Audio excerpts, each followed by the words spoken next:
Hi everyone, this is probably the final video of the term, hopefully. And so it's the last time you'll have to see my bobbing head. This is the review for the final exam, and I don't have a lot to say because I've put the final exam from last year on eLearn so that you could go in and you could try to do it. And then I'm going to put the answer guide up for you, and once you look at the answer guide and look at last year's final, there's not a lot for me to say. But obviously, Part A, you have to get through very quickly. Okay, there's Part A, there's Part B, and there's Part C. It's a 3-hour exam, so you should have plenty of time. Part A, just make sure you got all those terms down, you got the definitions so that you memorize as much as possible so that you can go through and get 12 of the 15, and then you've got 3 left over and you have to look them up. Then you can do it. Do not Google them, please, unless you're absolutely desperate, because every time I go into files and I look at what people Google, it's absolutely correct. It just doesn't apply to the problem, okay, or the course, and so they don't get any marks. So do that, get through Part A really quickly, then you've got your basic chunk of marks and you're probably going to do okay. Then you get into Part B, and question 1, you do not know what I'm going to do. Okay, but you can sort of guess. There's some key things. There's raising capital for businesses, which is securing transactions. There is land law, and there is international business transactions. So you look at last year, raising capital was on last year. Is he going to ask the same thing this year? Probably not. So that boils it down to 2 things: international business transactions and land law.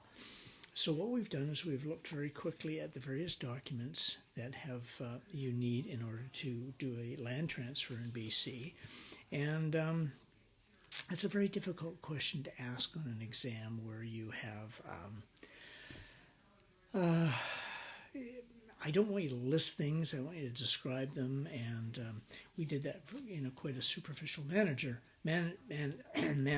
So what are we looking at? Well, we're looking at probably international business transactions. So let's zero in on that. There's a 10-mark question that I'm going to ask in Part B, and it's probably going to be on the clauses in an international contract, or perhaps the way that you can get international contracts paid for, okay? And so you got a pretty good heads up there. And then you have a choice of Part B exam questions. That's fine. You should be able to handle that yourself. Then we get into Part C, and what do I see? Well, it's going to be some similar stuff to last year, and I'm going to change it quite a bit for this year. So I don't know what else to say, but what I will do is I will go through the lecture guide if I've oh darn, I don't have it here. The lecture guide, and I'll talk about slides that are particularly important, at least as far as I'm concerned, for the second half of the course. So I'm just going to put this on hold and start again. You won't even notice, but I will. Okay, I'm starting at slide 105, and it is state administration, something that I feel strongly about. So there's a potential 5-mark question there, and you should pay attention to that. Then we get into ownership of land, and you should know the difference between real property, tangible and intangible property. The way land is carved up, the way land is transferred. Now, there are 3 ways.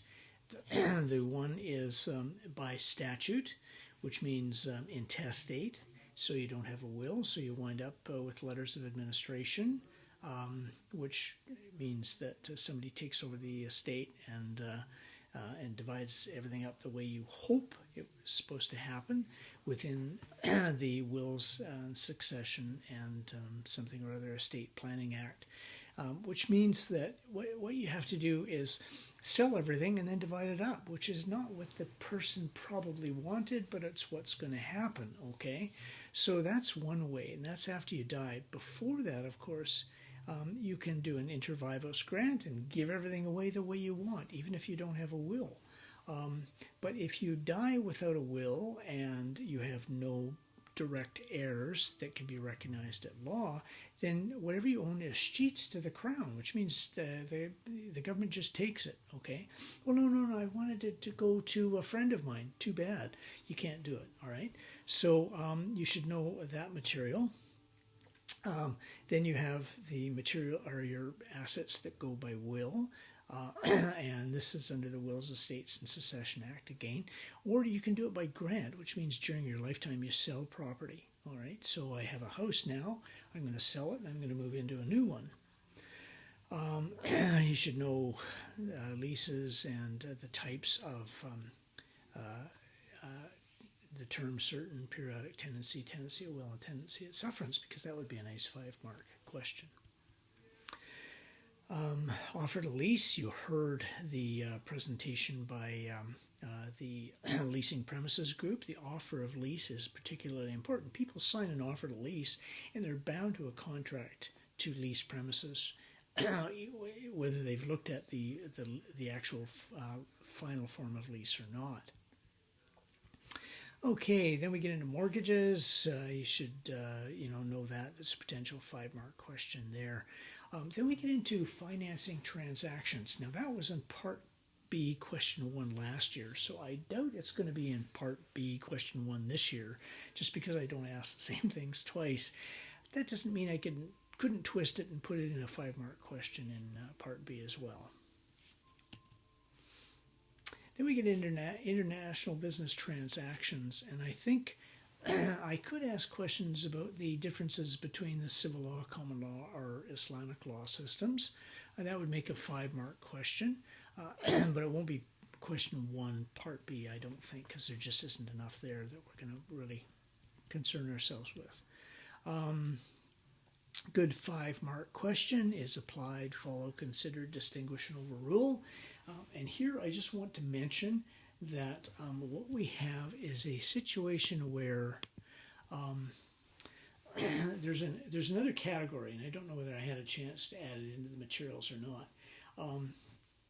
If a judge decides to follow a case, so he's either going to follow it because it's from another jurisdiction or he's going to apply it because it's from BC, what we have is a situation where the more often that case has been used as precedent in other trials, the better it is. Okay, so if it was Holden versus Graham and the judge said, I would like to apply that case, the judge might say, okay, I am applying Holden versus Graham to come to the decision I want, and I refer to Smith versus Jones and Carter versus Stringer and Black versus Green because Holden versus Graham was used as precedent to decide all those cases. So I'm referring to them because that means Holden versus Graham is not only good precedent, but it has been used lots in the past. Okay. All right, so that's a heads up. Now, let's see, where was I? Okay, question 1, Part B, probably something to do with contracts of purchase and sale and the boilerplate clauses that go into it. Oh, sure, there's the purchase and sale, the goods that are going, the price that's going to be paid, how they're going to be delivered, all those things that you've negotiated. But then there's the boilerplate that lawyers put into contracts to make sure that the contracts work to the greatest extent possible. Choice of law, exclude conflicts of law, choice of forum, dispute settlement, which means med-arb, not just arbitration because we're way past that, okay? We now have med-arb. If you're dealing with Mexico, you want to make sure you got a fair negotiation clause in there because they require that, otherwise the contract will be or can be set aside really easily. If you're dealing with Mexico, you want to exclude the CISG. The CISG is the Convention on the International Sale of Goods. Well, it's mostly civil law, so if you get into a battle in court, you want to be fighting it on your home turf, which is common law. And so you have to exclude the CISG, which you do through Article 6 of the Convention, okay? And if you don't exclude it, then the civil law will probably apply, and then you're fighting with a legal system that you really don't know about. Countertrade, term you should know. Incoterms, term you should know. If I put anything on about the various terms like FOB, FAS, FCA, DDP. I will provide you the definitions under the Incoterms, so I wouldn't really worry too much about that. Good 5-mark question is what is a bill of lading? And there's clean bills, clause bills, straight bills, and ordered bills. There's airway bill, which is just a bill of lading for sending something by aircraft rather than by train, truck, or ship. Then we get into financing international trade, and that could be a question 1 in Part B, because there's the risk barometer, which is on slide 147, which talks about the riskiest to safest way that transactions can be completed. And then there's, thanks to the Bank of Nova Scotia, the breakdown between commercial risks and political risks in financing transactions. And so there's quite a bit of information there that could make a good question 1 Part B exam question. We have to know letters of credit. You have to know beneficiary, account party, issuing bank, advising bank, and confirming bank. You should know the 5 documents, the key, well, actually there's 6 of them, the 6 key documents that are generally designated as part of a letter of credit. So I will pay by letter of credit as long as you provide my bank those documents. The certificate of origin, export license, if it's required, which generally it isn't, because it usually relates to meat products or food products or something like that. Certificate of inspection, commercial invoice, bill of lading, and marine insurance policy. I think you should know the difference between de minimis non curat lex and the rule of strict compliance. Because if in a contract we type in the name of a party as Peak Performance, P-E-E-E-K, okay, obviously spelled incorrectly, that contract will not be set aside because of a small error like that, because the law does not concern itself with trifles. The only time the law concerns itself with trifles is in a letter of credit, where the bank is obligated to pay out. There's almost nothing that can stop them from paying out, as long as the documents provided by the purchaser, by the vendor, match the documents that the bank has on the letter of credit. Okay, so that means the marine insurance policy has to be identical to what's requested. That means the purchase and sale contract has to be the same.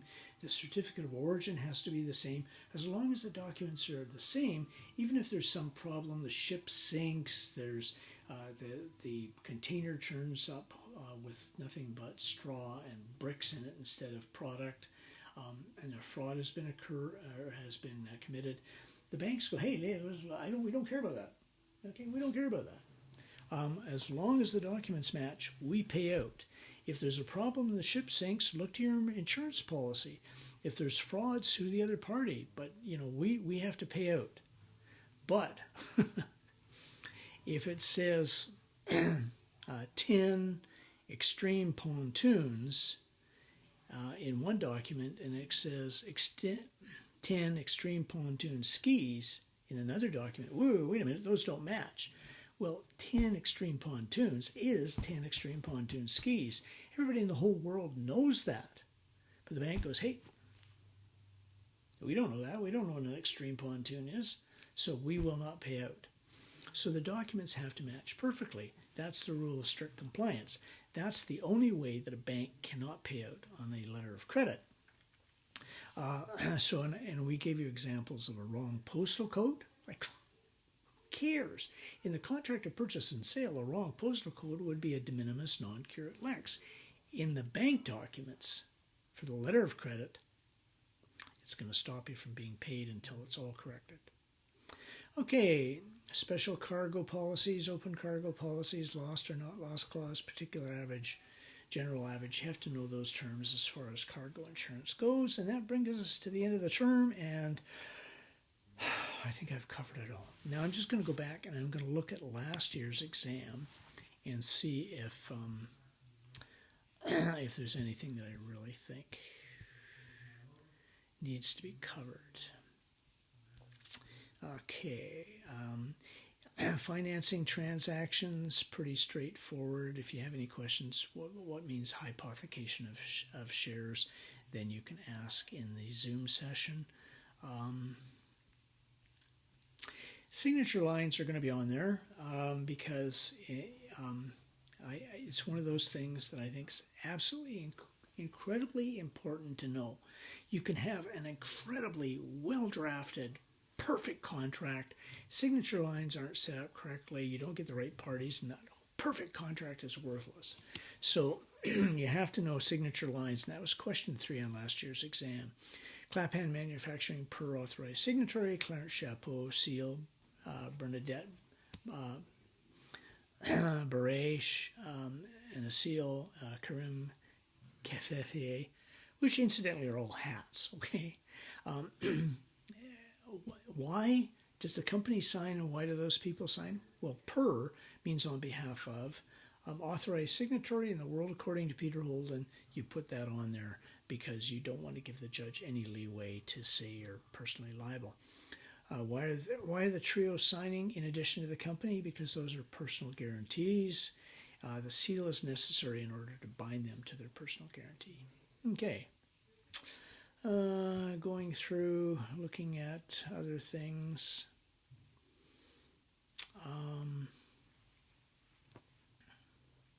Looking at question 7, numerous documents must be prepared in order to effect a real estate transaction. You should really know who prepares what documents. Most of the documents are prepared by the real estate agent, but then the government gets involved and they provide a certificate of title and a Form A transfer and a Form B mortgage, and the lawyer gets in charge or gets involved to draft those documents and things like that, so you should know those. I think know the various types of property. I think that's pretty important. And okay, I'm just looking through it to see if there's anything that is untoward. Something that we've taken this term that we haven't covered. One thing we did was we updated the intellectual property a little bit. No, that was on the midterm exam, so we don't have to worry about that. Forget that. Don't forget it. It's actually important, but you won't be tested on it. If I have an idea and I have a product that I'm going to try to patent, and I put it on the internet to see if anybody's interested before I patent it, after a year, that patent is going to be considered to be in the public domain. My invention becomes prior art, and I lose my right to get a patent.